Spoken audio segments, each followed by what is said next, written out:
Hey everyone, welcome to Competition Galaxy NEET 2024 most expected question practice session.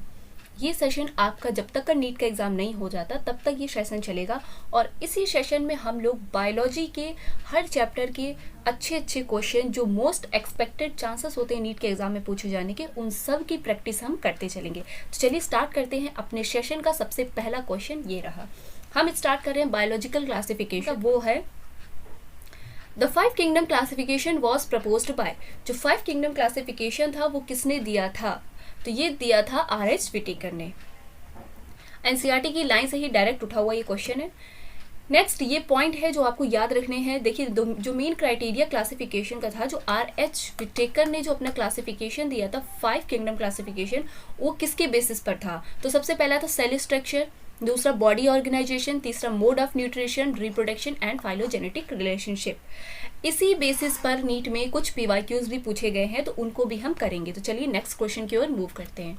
जो next question है, इन 5 kingdom classification heterotrophic mode of nutrition is present in member of. जो 5 kingdom classification था उसमें कौन कौन से थे? पहला था मोनेरा, दूसरा प्रोटिस्टा, तीसरा फंजाई, चौथा प्लांट एंड जो 5 था वो था आपका एनिमेलिया। ठीक, तो ये जो 5 किंगडम क्लासिफिकेशन था इसमें पूछ क्या रहा है? हेट्रोट्रॉफिक मोड ऑफ न्यूट्रिशन कौन से मेंबर में प्रेजेंट है? तो देखो मोनेरा, प्रोटिस्टा, फंजाई और एनिमल, ये तीनों क्या होते हैं? हेट्रोट्रॉफिक होते हैं। जो मोनेरा है ये ऑटोट्रॉफिक हेट्रोट्रॉफिक दोनों होते हैं, प्रोटिस्टा भी होते हैं और एनिमल भी होते हैं। लेकिन जो प्लांट है इकलौता, ये किसी पर डिपेंड नहीं होता, ये खुद पर ही सेल्फ डिपेंड है, इसलिए ये सिर्फ ऑटोट्रॉफिक ही होते हैं प्लांट। तो यहाँ पर पूछ रहे कौन से प्रेजेंट में, मतलब कितने हैं टोटल? तो बताना है आपको heterotrophic mode of nutrition is present in member of, कितने मेंबर में प्रेजेंट है? तो यहाँ पर 1, 2, 3 एंड 4, तो 4 किंगडम में प्रेजेंट होता है आपका हेट्रोट्रॉफिक मोड ऑफ न्यूट्रिशन। जो आपकी टेबल दी हुई है एनसीईआरटी में, टेबल 2.1, जिसमें 5 किंगडम क्लासिफिकेशन को अच्छे से पूरा एक्सप्लेन किया गया है, वो टेबल को आपको अच्छे से पढ़ना है क्योंकि मोस्ट ऑफ द क्वेश्चंस वहीं से बनते हैं। थर्ड है the main criteria for the classification used by the Whittaker included all the following except. जो अभी मैंने यहाँ पर आपको ये 3 पॉइंट बताए थे, ये वाले इसी के ही बेसिस पर ये वाला क्वेश्चन है। तो देखिए क्या क्या है मेन क्राइटेरिया में? Cell structure, body organisation, mode of nutrition, reproduction and phylogenetic relationship. यहाँ आपसे पूछ रहा है कि एक्सेप्ट, इसको छोड़ करके कौन कौन से होते हैं, मतलब जो छोड़ा है उसको बताना है। तो cell structure and body organisation ये था, मोड ऑफ न्यूट्रिशन भी है, मोड ऑफ रिप्रोडक्शन भी है, मोड ऑफ लोकोमोशन नहीं था, यहाँ पे फाइलोजेनेटिक रिलेशनशिप होना चाहिए। तो आपका ऑप्शन इस क्वेश्चन के अकॉर्डिंग 4th करेक्ट। ठीक, नेक्स्ट 4th में match the bacteria in column first with its shape in column second and select the correct option from the code given below. Column first column second आपको दिया हुआ है। जो bacillus bacteria होता है ये क्या होता है? स्पेरिकल शेप का होता है। ठीक, कॉकस होता है स्पेरिकल शेप का, और जो बैसिलस बैक्टीरिया होता है ये रॉड शेप का होता है। अगर आपने एनसीईआरटी का डायग्राम देखा होगा तो कुछ इस तरह का होता है, यहाँ पे चम्मच के आकार का डायग्राम है, स्पून जैसा शेप होता है। तो ये कौन से होते हैं? रॉड शेप बैक्टीरिया हो गए। ठीक है, कॉकस क्या होते हैं? स्फेरिकल शेप बैक्टीरिया हो गए। स्पाइरलम में स्पाइरला होता है, ऐसे बना है डायग्राम, यहाँ पर आपके स्पाइरल निकले हुए हैं। ठीक है, तो ये हो गया आपका स्पाइरल बैक्टीरिया। और जो विब्रियो होते हैं वो कैसे होते हैं? आपके कॉमा शेप। ठीक है, तो बिल्कुल सीधा सीधा है, ए का small a b c d, तो option number A is correct. Next है as a group the most extensive metabolic diversity is shown by. जो सबसे ज्यादा एक्सटेंसिव मेटाबॉलिक डाइवर्सिटी, देखो जो सिंपल स्ट्रक्चर की बात करें तो आंसर तो इसका आएगा आपका बैक्टीरिया। बैक्टीरिया क्या होता है? इसका स्ट्रक्चर बिल्कुल सिंपल होता है, लेकिन इसका जो बिहेवियर होता है ये बड़ा ही कॉम्प्लेक्स होता है। ठीक है, कॉम्प्लेक्स बिहेवियर क्यों आता है? क्योंकि यहाँ की जो एक्सटेंसिव मेटाबॉलिक डाइवर्सिटी होती है इनकी, इसकी वजह से इनका कॉम्प्लेक्स बिहेवियर आता है। नेक्स्ट है 6th question number, which of the following organism earlier placed in the animal kingdom is placed under kingdom Protista in Whittaker classification.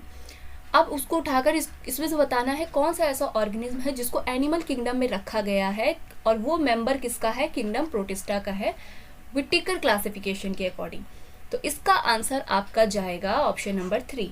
ठीक, क्योंकि अमीबा प्रोटियोसिस नहीं होगा यहाँ पे, तो यहाँ पर ऑप्शन आपका जाएगा गुनेलेक्स।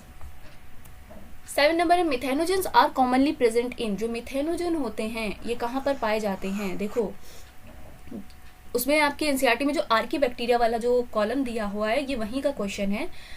तो ये पाया जाता है मिथेनोजन जो पाए जाते हैं gut of ruminant animal. Ruminant animal की गट में प्रेजेंट होते हैं मिथेनोजन, जो क्या प्रोड्यूस करते हैं, मीथेन गैस। ठीक। 8 है halophiles are archaebacteria adapted to extreme. देखो हेलोफिलस होते हैं ये सॉल्टी एरिया में पाए जाते हैं, ठीक है, और जो हॉट स्प्रिंग में पाए जाते हैं वो कहते हैं थर्मो एसिडोफिलस, उन्हें बोलते हैं thermo,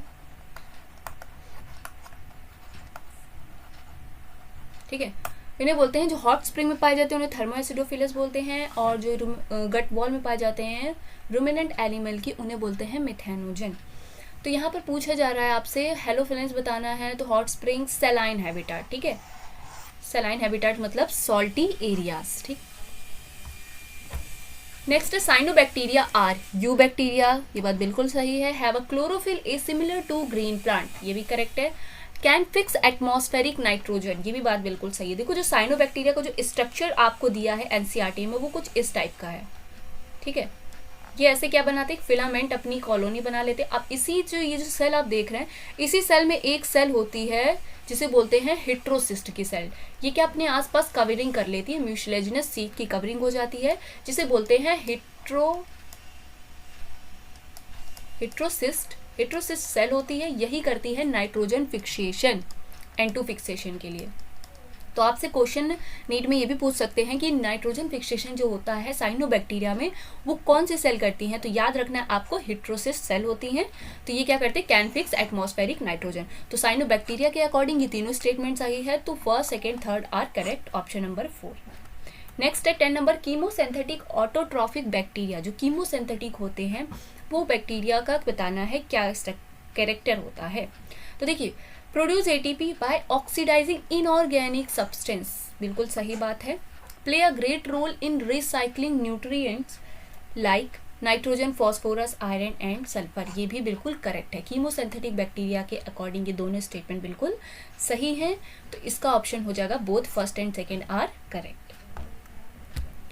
next, which of the following plant disease is not caused by a fungus. ऐसी कौन सी प्लांट की डिसीज है जो फंगस से नहीं होती है, तो लेट ब्लाइट ऑफ पोटैटो ये भी फंगस से होने वाली है। कैंकर इन सिट्रस ये भी फंगस से होती है। Powdery mildew of grape wine ये भी। लूज इस्मत ऑफ व्हीट, पहली बात तो इस्मत नहीं रस्ट होता है, एक होता है ब्लैक रस्ट, ठीक है, ब्लैक रस्ट ऑफ व्हीट जो पक्सीनिया से होती है, और एक होती है वाइट रस्ट, ठीक है। तो यहाँ पे स्मट नहीं आएगा, यहाँ पे आएगा रस्ट, तो ऑप्शन यहाँ इसके अकॉर्डिंग हो जाएगा आपका 2 इज करेक्ट। नॉट पूछ रहे हैं, नॉट कॉज्ड बाय फंगस, तो ये होगी आपकी option number 2, loose smut of wheat. Next है the chief producer in the ocean are. Ocean के जो चीफ प्रोड्यूसर्स होते हैं वो कहलाते हैं आपके डायटम्स। डायटम्स को ही ओशियन का चीफ प्रोड्यूसर बोला गया है, और ये आते हैं आपके प्रोटिस्टा की कैटेगरी के मेंबर हैं, ठीक है, जिसे बोलते हैं क्राइसोफाइट्स। क्राइसोफाइट्स मेंबर के ही ये एग्जांपल है जिसमें डेस्मिड्स और डायटम्स आते हैं, ठीक। नेक्स्ट अगर हम क्वेश्चन पे मूव करते हैं तो इसका नेक्स्ट क्वेश्चन है आपका 13। The cell wall of diatoms are indestructible as they are embedded with. जो सेल वॉल होती है डायटम्स की, डायटम्स का स्ट्रक्चर और इसके हम कुछ फंक्शन की आपको बात बताएं, तो जो डायटम्स होते हैं ये सोप बॉक्स लाइक स्ट्रक्चर होता है। जैसे सोप बॉक्स में एक के ऊपर एक ओवरलैप करके बॉक्स टाइप का स्ट्रक्चर होता है, वैसे ही इसमें होता है। और इसकी जो वॉल होती है इंडेस्ट्रक्टिबल होती है, मतलब ये टूट नहीं सकती है जल्दी, और ये मैकेनिकल सपोर्ट बहुत तगड़ा प्रोवाइड करती है किसको, डायटम्स को। तो ये बनी किसकी होती है, ये बनी होती है सिलिका की, ये आपको याद रखना है। डायटम्स को ही बोलते हैं आपके, डायटम्स और डेस्मिड ये दोनों क्या है, गोल्डन एल्गी हैं, ठीक है, डायटम्स नहीं डेस्मिड से गोल्डन एल्गी। तो यहाँ पे आपको याद रखना है जो डायटम्स की जो इंडेस्ट्रक्टिबल सेल वॉल होती है वो बनी होती है सिलिका की। नेक्स्ट है द सेप्रोफिटिक प्रोटिस्टा आर। जो सेप्रोफाइटिक प्रोटिस्टा होते हैं वो किस में होते हैं, तो जो सेप्रोफिटिक प्रोटिस्टा होते हैं वो पाए जाते हैं आपके स्लाइम माउथ्स, ठीक है। स्लाइम माउथ्स सीधा एग्जांपल है उसी पैराग्राफ के, जब आप स्लाइम माउथ्स पढ़ोगे प्रोटिस्टा में तो सबसे पहली लाइन ही दी है the saprophytic protista are slime moulds. Next है African sleeping sickness is caused by an, जो स्लीपिंग सिकनेस, अफ्रीकन यहाँ पर कंफ्यूज कर सकते हैं आपको, स्लीपिंग सिकनेस याद रखना, एनसीईआरटी में ही लिखा हुआ है, तो वो किसकी वजह से होता है, वो होता है फ्लैजिलेटेड प्रोटोजोआ की वजह से। अगर हम फ्लैजिलेटेड प्रोटोजोआ की बात करें तो इसका एग्जाम्पल है ट्रिपैनोसोमा, ट्रिपैनोसोमा ही है प्रोटोजोआ, ट्रिपैनोसोमा प्रोटोजोआ का नाम है, जो एक फ्लैजिलेटेड प्रोटोजोआ है और डिसीज कॉज्ड करता है स्लीपिंग सिकनेस। नेक्स्ट है विच of the following is not used in asexual reproduction in fungi. देखो एसेक्सुअल, सबसे पहले तो यहाँ पे देख लो, कुछ टर्म्स क्लियर कर लो। एसेक्सुअल रिप्रोडक्शन जो होता है वो आपका कोनिडिया, स्पोरोजियोस्पोर, स्पोरेंजियोस्पोर, और नेक्स्ट है आपका जूस्पोर। ठीक, ये तीनों में क्या होता है, एसेक्सुअल रिप्रोडक्शन होता है। आपसे यहाँ पे पूछ रहा है विच of the following is not used in asexual reproduction, तो देखो कोनिडिया, स्पोरेंजियोस्पोर, जूस्पोर, ये तीनों एसेक्सुअल में आता है, तो यहाँ पर आपका ऑप्शन करेक्ट जाएगा 4, एस्कोस्पोर्स। एस्कोस्पोर्स जो होता है ये आपका सेक्सुअल रिप्रोडक्शन का ही पार्ट है, इसी में ही। तो सेक्सुअल रिप्रोडक्शन में कौन कौन से आते हैं याद रखना, एस्कोस्पोर, oospores एंड बेसिडियोस्पोर्स, ये तीनों क्या है, सेक्सुअल रिप्रोडक्शन होता है फंजाई में इस टाइप का। नेक्स्ट है a symbiotic relationship between fungi and the root of higher plant is called as. देखो symbiotic relationship between fungi and root, सबसे पहले देखो लाइकेन नहीं होगा, देखो फंजाई का रिलेशनशिप अगर एल्गी के साथ है, ठीक है, एल्गाई के साथ है तो कहलाएगा वो लाइकेन। अगर फंजाई का relationship root of higher plant के साथ है तो ये कहलाएगा माइकोरिजा। ठीक, इस टाइप के रिलेशनशिप को बोलते हैं माइकोरिजा। तो option number B is correct. Next है asexual reproduction in fungi take place by. Asexual reproduction जो होता है फंजाई में वो स्पोर्स के थ्रू होता है, तभी आपने पढ़ा है वहाँ पे कोनिडिया, स्पोरेंजियोस्पोर एंड जूस्पोर्स, ये सब क्या होते हैं, स्पोर बनाते हैं एसेक्सुअल रिप्रोडक्शन में, तो यहाँ पर आपका ऑप्शन हो जाएगा 4 इज करेक्ट। नेक्स्ट है Mucor Rhizopus, the bread mould and Albugo, the parasitic fungi on mustard belong to the family of, किस फैमिली से ये बिलोंग करते हैं, तो ये सब जो म्यूकर, राइजोपस एंड एल्ब्यूजो, ये तीनों आपके आते हैं फाइकोमाइसिट्स फैमिली में। नेक्स्ट है morels and truffles are edible fungi belong to the class of. Morels and truffles किस फैमिली से बिलोंग करते हैं, एस्कोमाइसिट्स। इसी की फैमिली का है मशरूम, आप जो खाते हैं, एडिबल फंजाई जिसे बोला जाता है। तो morels and truffles are edible fungi belonging to the class of Ascomycetes. ये डायरेक्ट एनसीईआरटी के ही बने हुए क्वेश्चंस थे जो मैंने आपको यहाँ पर डिस्कस कराए। आई होप आपको ये सेशन अच्छा लगा होगा। अगर ऐसे ही क्वेश्चन प्रैक्टिस वाले सेशन आप चाहते हैं तो प्लीज़ कमेंट सेक्शन में ज़रूर मेंशन करके बताइएगा ये सेशन आपको कैसा लगा। अगर अच्छा लगा होगा तो मैं इससे भी अच्छे अच्छे क्वेश्चंस और लेकर आऊँगी आपकी प्रैक्टिस के लिए। And thank you so much for watching my video.